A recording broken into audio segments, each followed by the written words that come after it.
In today's video, I'm going to be ranking the top 10 NBA players right now. And this top 10 list might ruffle some feathers, but I'm all for it. No matter if it's an all-time ranking or a list of current players, there's always going to be some debate, and I welcome it. So kicking things off at number 10, I've got Jalen Brunson. I've seen some lists where Cat holds this spot, but even after adding him and Mikal Bridges in the offseason, the Knicks are still Jalen Brunson's team. He's their best scorer, their best playmaker, and the guy they trust in clutch moments. Unfortunately, he went down with a nasty ankle injury in that overtime loss to the Lakers, and we're still waiting on his return. In the meantime, guys like Miles McBride, Cam Payne, Josh Hart, and Mikal Bridges will have the ball in their hands more. At the very least, this could give the Knicks a chance to test out their bench depth. We all know Tom Thibodeau loves playing his starters heavy minutes, Brunson included. He's had plenty of 40-minute nights this season, and whenever a key player gets injured, Thibs' coaching style is always the first thing people blame. Knicks fans just have to hope that everyone stays healthy for the playoffs, because they don't want a repeat of last year when Brunson fractured his hand in Game 7 against the Pacers, and they ended up losing that series. But let's be clear, Brunson isn't injury prone. He's actually been pretty durable, which is part of the reason why he's on this top 10 list. He's been one of the best point guards that Madison Square Garden has had, probably since early Stephon Marbury or even Linsanity. And when he signed with the Knicks in 2022, nobody realized just how big of a move that was. Since then, he's been incredible. Right now, he is averaging 26 points, 7 assists, and 3 rebounds on 49% shooting and 38.4% from 3. That's the kind of production you expect from a top 10 player in the league.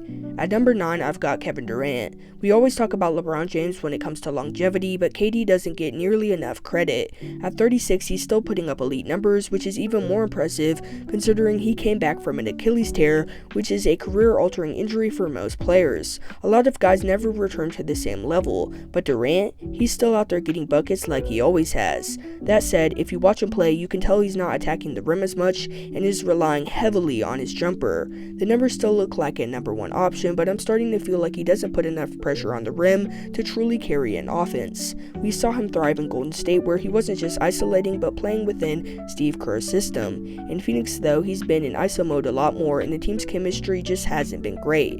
Still, from an individual standpoint, KD is absolutely a top 10 player. I'm not going to let the Suns' struggles completely define his ranking, and I think number 9 is a fair spot for him. At number 8, this one might surprise you, I'm going to go with Luka Doncic. Yeah, this is a pretty low ranking for him, maybe too low. I might end up changing my mind, but for now, I've got him here. He's still adjusting to life in a purple and gold jersey, but even so, he and LeBron have been an incredible duo. There was so much talk about how they wouldn't work together because they're both ball dominant. People thought LeBron wouldn't want to give up control, and neither would Luka, but that couldn't be further from the truth. LeBron has been wanting a real playmaker next to him for years. That's why the Lakers have tried guys like Russell Westbrook and D'Angelo Russell. He's more than happy to let Luka run the offense, and it's been working. The biggest surprise, Luka's defense. He's actually holding his own, and once he's settled in, he's going to climb this list fast. We all know he's got top 3 talent, and with the Lakers climbing up to the 2nd seed at one point, I can't wait to see them in the playoffs. Point blank, he's a generational talent, and the Mavs were crazy to let him go. That's not even up for debate. He belongs on every top 10 list, and I doubt I'll see many people arguing otherwise. Hopefully we're all on the same page with this one. At number 7, I've got Steph Curry. At the start of the season, I saw so many people calling him washed. Just look at this. Hey man, is it finally time to start telling the truth about Steph Curry and the Warriors, bro? Clay, he's gone. KD, he's gone. All that gravity ain't working because the gravity was never a thing. Let's tell the truth. I think it's hard not to come to the conclusion that Steph Curry is at least not partially washed. As you can tell, these guys were talking crazy about Steph Curry, and you could tell they were ready to give up on him. But then came that 56-point game against the Magic, and suddenly everybody remembered. He's still Steph. The Warriors right now feel like they can be a solid playoff team, and yeah, Steph has shown some signs of slowing down. That's why they went out and got Jimmy Butler. Early in the season, he was struggling against constant double teams, which is what happens when your second and third options are Wiggins and Kuminga. But with Jimmy in the mix, things have opened up, and Steph is proving once again why he's not just a top 10 player right now, but an all-time great. He's officially made 4,000 career threes, which is just another ridiculous milestone to add to his resume. Honestly, his case as the greatest point guard ever keeps getting better. This season alone won't be the reason why, but he's still adding to his legacy. Even at 37, he's putting up 24 24.5 points, 6 assists, and 4 rebounds while shooting 45% from the field and 40% from 3. Those might not be his best numbers, but in context, he absolutely deserves to be in the top 10 conversation. Another player who deserves to be in the conversation is Anthony Edwards, so I'm putting him at number 6. The Timberwolves haven't been the same team as last year, but lately they've been turning things around. Julius Randle looks more bought in since coming back from injury, almost like that 5-game win streak without him made him realize he needed to step up. The whole team has looked better, and naturally, so has Anthony Edwards. He's becoming the face of Minnesota basketball. Andrew Wiggins was supposed to be that guy, an athletic two-way wing, but it didn't work out. 6 years later, the Timberwolves got their real chosen one. Ant keeps evolving, now adding a lethal 3-point shot. He's shooting 40% on 10 attempts per game, but instead of praise, people were criticizing him for taking too many threes. The numbers prove he's efficient, and now he's got the full package. Shooting, athleticism, dunks, confidence. He's in the conversation for the face of the league, and he's undoubtedly a top 6 player right now. Now, LeBron James securing the number 5 spot was an easy decision for me. To be honest, earlier in the season, he wasn't even in my top 5. He simply didn't deserve it at the time. But everything changed once Luka Doncic joined the team. With a legitimate shot at a championship, LeBron's energy and effort skyrocketed. Early in the season, there were clear moments where he wasn't even boxing out or giving full effort defensively, but after the Luka trade, he's been locked in. It's not just LeBron. Luka himself has stepped up, and the entire team has followed suit. Before LeBron's injury and after Rob Pelinka pulled off the trade, LeBron was putting up prime-level numbers. 28 points, 10 rebounds, 53% from the field, and 39% from 3, all at 40 years old. His longevity is simply unreal. Let's be honest, Michael Jordan wasn't doing anything close to this at 40. LeBron's haters love to point out moments where he argues with refs or takes a play off defensively, but at the end of the day, he's still one of the best players in the league despite being the oldest. When he returns, it'll be interesting to see if he can maintain the level of play that he was at, because his impact on the Lakers' success has been undeniable. Before his injury, they climbed to the 2nd seed, and in his absence, they've fallen to the 4th. If they want a top 2 seed, they'll need to make up ground on teams like the Grizzlies and Nuggets. Fortunately, they're in good hands with JJ Redick. He's doing a great job, and Luka is only going to get better. Looking ahead, I don't know how much longer LeBron can remain being a top 5 player, and he might drop a bit when he returns. But with Luka on the rise, the Lakers still have 2 top 10 players on the same team, which is something truly special. The fact that LeBron is still playing at this level at his age is hard to comprehend, but that's just who he is. He's on a completely different level. Number 4's gotta be Jason Tatum, and Tatum is a guy that gets a lot of hate. You've got people calling him soft, which, to be fair, I understand that he may not be as tough or talk as much smack as other Celtics legends, like a Larry Bird for instance, but he can still hold his own. And I feel like the face of the league talks kinda put Tatum and who he is as a player in a bad light. And to be clear, I don't think he can be the face of the league. Personally, he just can't be that guy solely based off of his personality and who he is as a character, because if you think about it, basketball is like a movie, but like a real life movie, and the star of this movie of the NBA doesn't have to be the best player, but the most interesting.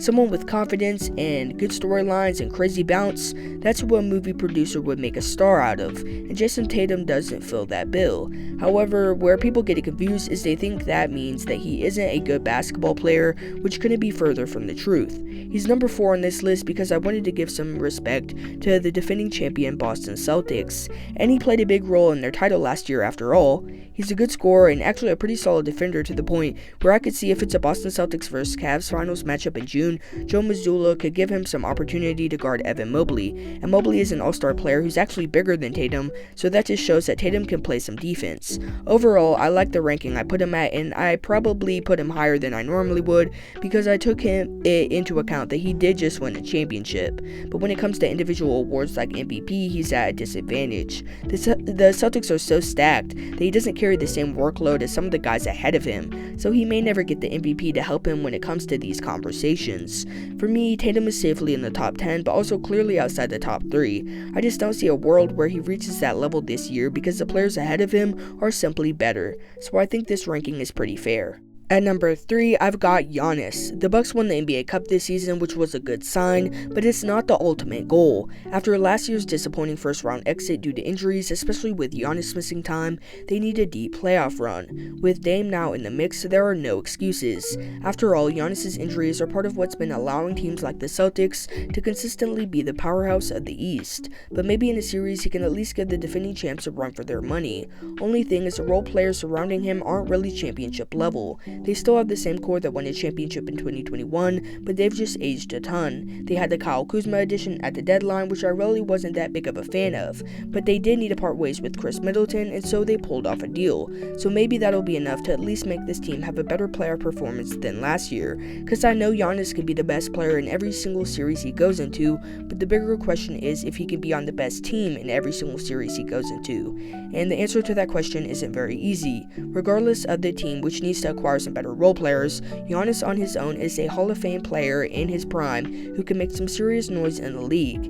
It's crazy to think that Giannis is a top 3 player without a jump shot. I mean, imagine if he had one. At this point though, it's probably too late for that. At 30 years old, he is who he is, and that dream is pretty much over, but even without it, he's still a dominant force. His perimeter defense is elite, and when he's attacking the rim, he's nearly unstoppable. Giannis has all the physical tools to truly be successful come playoff time, but the Bucks need to give him better role players and complementary pieces if he's gonna win a second title. At number 2, I chose to select Oklahoma City guard Shai Gilgeous-Alexander. Right now, Shai is having the best season of his career, and he's been doing some pretty historic stuff. Recently, he became the 7th player in NBA history to record 60 straight 20-plus point games in a single season. He joined Wilt Chamberlain, who did it twice, Oscar Robertson, Michael Jordan, Kareem Abdul-Jabbar, Kobe Bryant, and Kevin Durant. That's a pretty elite level of athletes who he just joined his name with, and that puts into perspective how good he is becoming. And nobody could have seen this coming, but he's worked hard, and he's elevated this Thunder team to heights that nobody saw coming. As you guys know, the MVP race this season has been neck and neck, but honestly, I think it's probably going to go to Shai, just because he's a guard, and Jokic has been getting a lot of MVPs in the past couple seasons, so they're probably going to get voter fatigue and vote Shai. But that's not to take anything away from Shai's season, because as I've said before, he's been incredible, and he definitely deserves to be number 2 on this list. And the number 1 player in the NBA, the best player in the world, is Nikola Jokic. I don't feel like this pick should have surprised anybody. If you know anything about the NBA, you could have seen this from a mile away. I know I said earlier that Shai is probably going to win the MVP, but Jokic actually deserves it. He's been incredible. This season against the Suns, he had a 30-20-20 triple-double game. That was the first time in NBA history something like that has ever happened. He had 31 points, 21 rebounds, and a career-high 22 assists. That's absurd. And I know he did it against a team that isn't very good defensively in the Phoenix Suns. I mean, their best defender is literally probably Kevin Durant, arguably, so they're not a very good team, but that doesn't take away from what he accomplished. For me, Jokic deserves to be the number 1 player on this list because he impacts his team in so many different ways. But what do you think? Who is the best NBA player in the world right now? Tell me in the comment section below. Until next time, peace.